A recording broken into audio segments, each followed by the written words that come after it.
there's just like a second wind, an extra gear when I actually load. Okay, when I don't load, yes, I still see results, but it's nowhere near as quick. It's nowhere as near as quick as when I don't load. Okay, and then creatine is so cheap. Who cares if it makes you run out? I mean, I've gotten the same bottle. It's lasted me several. It's lasted me for some time, over a year. The same bottle. Okay, so as far as you running out just because you're loading, I don't really understand that because, I guess I'm actually putting it out there. What's my favorite type of creatine to use? My favorite type to use is creatine monohydrate. Hands down, creatine monohydrate. I have tried several types of creatine, okay? I still have a couple of empty bottles. I've tried Celtec before. This is probably my third bottle, okay?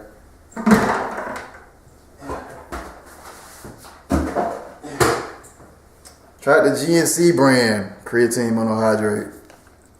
I've tried kre-Alkalyn Hardcore. I actually paid retail for this because I couldn't find it on sale. I paid retail for this kre-Alkalyn Hardcore, and I've had 3 bottles of this before.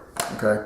Then I have this particular brand here by EAS. Okay, so I'm not talking to you all from just guesswork. Okay, I've actually tried these supplements out for some time, and I've got a pretty good idea of what's working the best. And like I said, I've tried kre-Alkalyn, all that. I've tried all those brands, and hands down, creatine monohydrate is just the best out there. It's also the cheapest. Ironically, you think that the best quality protein, you would think that the best quality creatine would be very, very expensive, but creatine monohydrate, it's cheapest out there, and by far, in my opinion, and I'm pretty sure that lots of other bodybuilders, and people that hit it hard in the gym would agree with me in saying that it's pretty much the best bang for your buck when it comes to creatine.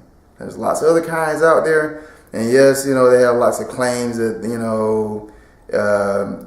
it passes, your body absorbs it better because your stomach doesn't get a chance to break it down, the stomach acids and things like that. There's lots of other arguments out there that make other strands of creatine seem like they're better, but creatine monohydrate, that's all I'll ever be buying if I'm doing a creatine cycle, is creatine monohydrate. How often do I take creatine? Should you cycle off creatine? Okay. Some people have come to the conclusion that you do not have to cycle off creatine. You can take it for an extended amount of time, an unlimited amount of time, and there's no harm to your body. And that may be true. I am going to cycle on and off my creatine. The thing about me and my gym concept, I like raw strength. The things that I'm able to do in the gym, I can take a pre-workout meal. I can just eat real good before I hit the gym, a nice meal with some carbs and a few proteins, and then I have everything I need, for me to fuel my workout with just food. Or I can take a protein shake. Okay, I don't like anything extra to actually fuel my body. Okay, so that means I can go anywhere and do exactly what I can do here because all my strength comes from just food. I'm not on some special diet. I gotta take a special pill, or I gotta make sure I have my creatine for me to perform at this particular level.